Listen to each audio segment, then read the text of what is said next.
কথা প্রসঙ্গে একটু বলি, ওই যে যেগুলো বললে এগুলো আমার অভিজ্ঞতার কথাটা বলছি। আমি একবার তখন মঙ্গা বলে একটা জিনিস, মঙ্গা এলাকা এখন আছে কিনা জানি না, মঙ্গা এখন নাই, তো অল্প হচ্ছে হয়তো। তখন এই মঙ্গা মানে হলো অনাহারে থাকতে হবে, এটার তো মুক্তি নেই, 3 মাস তার খাওয়া দাওয়া বন্ধ, একরকম এরকম অবস্থা মঙ্গা এলাকা। এই যে মাসটা আসলেই এই মঙ্গা শুরু হয়ে গেল। তা আমি বারে বারে শুনি যে এমনি তো রংপুর গরিব গরিব শুনতে যাবে, আর মঙ্গা এলাকায়, ঠিক আছে। তো গেলাম, রাস্তা নাই ঘাট নাই, তখন ধুলায় সারা শরীর ঘুরে গেছে, তখন তার যানবাহন কিছু নেই। গিয়া পৌঁছতাম বোঝার জন্য যে এখানে কেন মঙ্গা হবে, কী তাদের অসুবিধাটা। তা আমরা অনেকগুলো কর্মসূচি নিলাম সেখানে করার জন্য। তো সে কারণে বহুবার আসতে হলো মঙ্গা এলাকাতে। যে প্রথম আমাদের এটা ডিসিশনটা হলো মঙ্গা এলাকা বলে কোনো এই শব্দটার বাতিল হয়ে যাবে, এই শব্দ আর প্রয়োগ করা যাবে না, এই জায়গাতে এই শব্দ আর প্রযোজ্য হবে না, এটাই আমাদের সব। বলি কী কথা, তখন তারা খাবারের সন্ধানে বিভিন্ন জায়গায় চলে যায়, এমনি খাবার নাই, কাজ নাই, কিচ্ছু নাই। তা আমি যে কথাটা বলার জন্য বললাম, তখন বললাম যে না, এটাতে আমাদের পাল্টাইয়ে দিতে হবে। সারা বাংলাদেশের মানুষ সেই সময় মঙ্গা এলাকায় আসবে, মানে এত পরিবর্তন তারা কিভাবে করলো এটা দেখার জন্য। একবার পুরো জিনিসটা চাকাটা উল্টে দিতে হবে, এই ছোটোখাটো অ্যাডজাস্টমেন্টে হবে না, এগুলো উল্টানো হলে তখন এই যে কথাগুলো বললাম, এটা ছোট ছোট এগুলো জিনিস না, ওই যে বলে স্বপ্ন দেখতে হবে। স্বপ্ন আমাদেরকে ঠিক করে দেবে ফ্রেমওয়ার্ক, যে কোথায় যেতে হবে আমাকে। তখন আমি পথগুলো বার করবো, স্ট্র্যাটেজিটা বার করবো, কোথায় কোথায় যাবো। কাজে রংপুর আজকে তুমি বলছো পিছিয়ে আছে এগুলো না, তোমরা রংপুর ঢাকায় যেতে কষ্ট পাও, ঢাকার মানুষ এখানে আসবে, রংপুরে ওখানে আবার আমাদের যেতে হবে।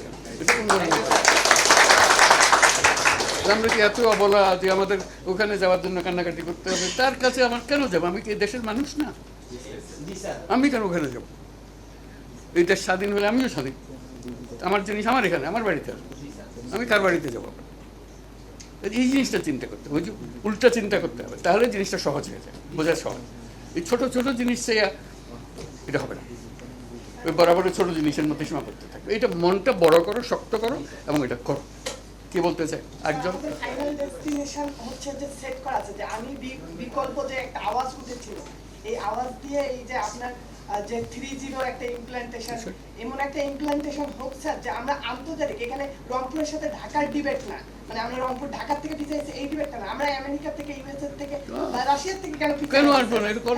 তাদের সাথে আমি কি ভিন্ন নাকি? আমাদের যাতে এডুকেশন সিস্টেমের কারিকুলাম গুলো সেট করা হয়, সেই সিস্টেমটা তৈরি করা হয়।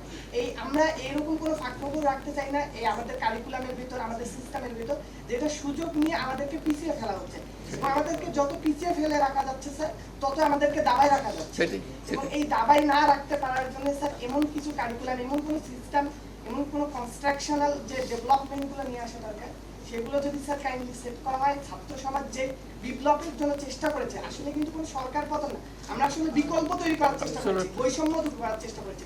এই বৈষম্য শুধু মানুষে না, এটা হচ্ছে ইউএসএস মানুষের সাথে আমাদের বৈষম্যের বিরুদ্ধেও কিন্তু স্যার আমাদের কথা। এটা হচ্ছে বাংলাদেশের মানে দুইটা দল, রাজনৈতিক দলের মানুষের বৈষম্য না স্যার। তো এই বৈষম্য যাতে বিশ্বের বৈষম্যগুলো আমরা দূর করতে পারি স্যার, আর আমাদের হচ্ছে এই দাবি। দেখো আমার কাগজগুলো দিয়ে এটা একটু বলে, ওই যে চাকরি বাকরি ইত্যাদি, পরীক্ষা ইত্যাদি, এগুলো আমি আবার উল্টা পথের মানুষ, এটা উল্টা, সব জিনিস উল্টা করলে সোজা হয়ে যায়, তো আমি উল্টো করছি। তা আমার স্লোগান হলো ছেলেদের, যে মেয়েদের, এই দেশে না, সকল পৃথিবীর সকল দেশে একই মেসেজ আমার, যে বাংলায় বললে এটা বলা ওইভাবে যাবে, আমরা চাকরি প্রার্থী নই, আমরা চাকরির দাতা। তখন জিনিসটা সোজা হয়ে যাবে, যে আমরা এন্টারপ্রেনিয়ার, আমরা উদ্যোক্তা।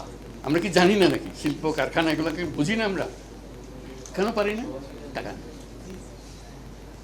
টাকা হাতে ধরাই দিলে সব ঠিক, কার কাছে আমি চাকরি যেতে যাবো? তুমি আমার দরজায় আসবে, আমি কেন তোমার দরজায় আসবো?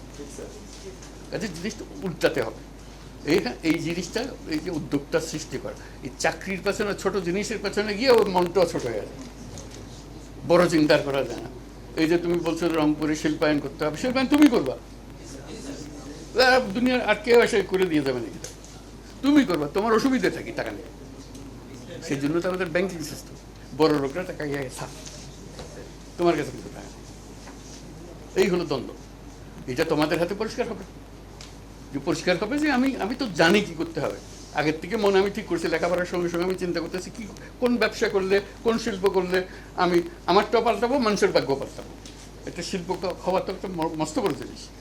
এটা আর কারো মুখাপেক্ষে হওয়ার দরকার নেই, আমরাই করবো, নিজেরা করবো, এটাই হলো বিষয়।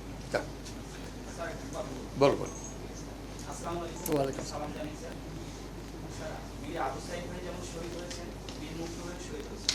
পাশাপাশি স্যার সারা বাংলাদেশের ছাত্রদের অনেকেই গুলিবিদ্ধ হয়েছেন, অনেকে আহত হয়েছেন।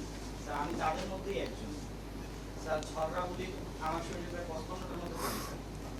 এর মধ্যে স্যার এখনো 32টা আছে। স্যার প্রচন্ড ব্যথা হয় স্যার, সব সোজা কথা না। প্রচন্ড ব্যথা হয় স্যার। আমার বাবা একজন পঙ্গু শিক্ষক, আমি স্যার ঠিকভাবে চিকিৎসা করতে পারছি না। কিন্তু স্যার যে ছেলেটার বাবা দিনমজুর, সেও কিন্তু স্যার আমার বাবা যে শিক্ষক, আমি চিকিৎসা করতে পারছি না।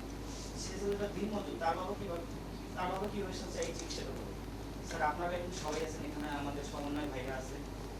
আপনার মাধ্যমে স্যার সমন্বয় ভাইদের মাধ্যমে আপনার কাছে অনুরোধ করবো, একটা যদি স্পেশাল টাস্ক ফোর্স বা একটা কমিটি করা যায়, যাদের মাধ্যমে শিক্ষার্থী এবং আন্দোলনকারী যারা গুলিবিদ্ধ হয়েছে তাদের জন্য একটা মানে তদন্তের মাধ্যমে উন্নত চিকিৎসা ব্যবস্থা করা। অবশ্যই এটা স্যার আপনার কাছে আমাদের রিকোয়েস্ট থাকবে, সারা বাংলাদেশের যত আন্দোলনকারী আছে তাদের পক্ষ থেকে। আর স্যার আসলে আমাদের রংপুর তো আরো বরাবরই বৈষম্য শিকার। এইটা নিয়ে স্যার আসলে আমাদের রংপুরে মানে আমরা যারা আন্দোলনকারী ছিলাম তাদের পক্ষ থেকে আমরা একটা লিস্ট করছিলাম, এটা নিয়ে একটু হৃদয় ভাই আপনার সঙ্গে কথা বলবো। বলো। ধন্যবাদ স্যার। Thank you. ওই যে হৃদয়ের কথা বলেছে। তো রংপুরের মানুষ আসলে বরাবরই বৈষম্যের শিকার, আর এটা সেভাবে ফলাও করে কোথাও বলা হয় না। শেষ যে আমরা নজিরবিহীন বৈষম্যের শিকার হয়েছি, তার যে বাজেট ঘোষণা হয়েছে, যে ইউনিভার্সিটিতে এখন আমরা দাঁড়ায় আছি, এই ইউনিভার্সিটিতে বাজেট দেওয়া হয়েছিল 1 লাখ টাকা। আমি জানি না আর আমাদের 1 লাখ টাকা দোকানে পানির দোকানেও লাগে। জি স্যার। আর আমাদের রংপুর সিটি কর্পোরেশন, যা বাংলাদেশের সম্ভবত বেশ কিছু সিটি কর্পোরেশন হচ্ছে বড় এরিয়া জুড়ে, এই সিটি কর্পোরেশনের বাজেটের পাশে লেখা ছিল 0। এটা কোন ধরনের বৈষম্য এটা আসলে বোঝানো যাবে না, বলা যায় না। তো স্যার রংপুরবাসীর পক্ষ থেকে, রংপুরবাসীর গণমাধ্যমে সংগঠিত হয় না, কিন্তু তাদের সেই আন্দোলনগুলো থেকে কিছু জিনিস আজকে আমরা পয়েন্ট আউট করে আনছি। তো স্যার আমাদের এই বাজেট বৈষম্যের পাশাপাশি আমাদের রংপুরে একটা ড্রেনেজ ব্যবস্থার জন্য শ্যামাসুন্দরী খাল আছে, যা বিভিন্ন জায়গায় বেদখল হয়ে যাওয়ার কারণে 2020 সালে স্যার আমাদের এখানে একটা ভয়াবহ বন্যা হয়, যেটা শহরে, আমার বাসা শহরের 0 পয়েন্ট থেকে 2 কিলোমিটারের ভিতরেই হবে, আমার বেডরুমে 1 হাঁটু পানি উঠে যায়। তো তারপরে স্যার বিভিন্ন কারণে, রাজনৈতিক কারণে রংপুরের মানুষের একটা ধারণা আছে যে তাদের রাজনৈতিক একটা প্রীতি আছে একটা দলের প্রতি। তো এই কারণে রংপুরের সাধারণ মানুষ বৈষম্যের শিকার হয়। রংপুরের কোনো উন্নয়ন স্যার, সারা বাংলাদেশে 3.5 লক্ষ কোটি টাকার মেগা প্রকল্প চালু থাকলেও রংপুরে একটাও নেই। তিস্তা প্রকল্পের জন্য এতদিন থেকে, এই তিস্তা নিয়ে এত কথা, এত কিছু, কিন্তু একটা সঠিক সমাধান কেউ করতে পারেনি স্যার। তো আমাদের বিশ্বাস, এই ছাত্র জনতা সংস্থিত অন্তর্বর্তীকালীন সরকারের প্রধান হিসেবে আপনি এই আমাদের দাবিগুলো একটু আমাদের নেবেন। আর স্যার আর 2টা পয়েন্ট যোগ করবো। এটা হচ্ছে শুধু রংপুরই না, সারা দেশে দেখা গেছে যে আমরা আন্দোলনটা যখন আমাদের সফল হয়েছে, তারপরে একটা গণমুক্তির মতো বিষয় ঘটেছে কারাগার থেকে। তো স্যার কারাগার থেকে যারা বের হলো, এখানে যারা ছাত্র ছিল, যারা আন্দোলনের সাথে জড়িত ছিল, তারা বের হয়েছে, যেমন বিভিন্ন রাজনৈতিক দলের বিভিন্ন লোকজন বের হয়েছে। আমাদের পক্ষে নিয়ে সবাই ভাবে, সবাইকে ধন্যবাদ আমাদের পিছনে যাওয়ার জন্য। তো আমি বলবো যে আমাদের যে জাতীয় অর্থনীতিতে গুরুত্বপূর্ণ ভূমিকা রাখছে চিনি শিল্প। চিনি শিল্পের সব থেকে বড় যে চিনি পট, সেটা হচ্ছে শ্যামপুর সুগার মিল, আমাদের রংপুরে অবস্থিত। এটা স্যার দীর্ঘদিন যাবত বন্ধ। আমরা জানি না আসলে, আমরা জানতাম যে বাংলাদেশের যে চিনির চাহিদা, সেটা আমাদের যে বেশি উৎপাদন দিয়ে মেটানো সম্ভব। সেই চিনি আমাদের কলকারখানাকে বন্ধ করে দিয়ে বাইরের দেশ থেকে চিনি নিয়ে আসা হচ্ছে। স্যার আপনার সাথে কথা আমরা শুনেছি, দেখবেন ওই যে আমি ঘুরে দেখেছি, ওই জমিগুলোতে চিনি ছাড়া অন্য কোনো ফসল হয় না। ওইখানকার মানুষগুলো যারা আছে, তারা ওই চিনি শিল্পের সাথে জড়িত। কেউ আখ চাষ করে, এখানে কাজ করে, আবার কেউ চিনি শিল্পের কারখানায় কাজ করে, এইভাবে তাদের অর্থনীতিটা ডিপেন্ড করে। কিন্তু এই মুহূর্তে ওই চিনি শিল্পটা বন্ধ হয়ে যাওয়ার কারণে ওই জমিগুলোতে কিছু হচ্ছে না, মানুষগুলো বেকার হয়ে পড়ে আছে স্যার। আর একটা স্যার আমি এখানে আসার সময় আমার একটা বন্ধু বিদেশে থাকে, তার কিছু বাজে অভিজ্ঞতা আমার সাথে শেয়ার করেছি।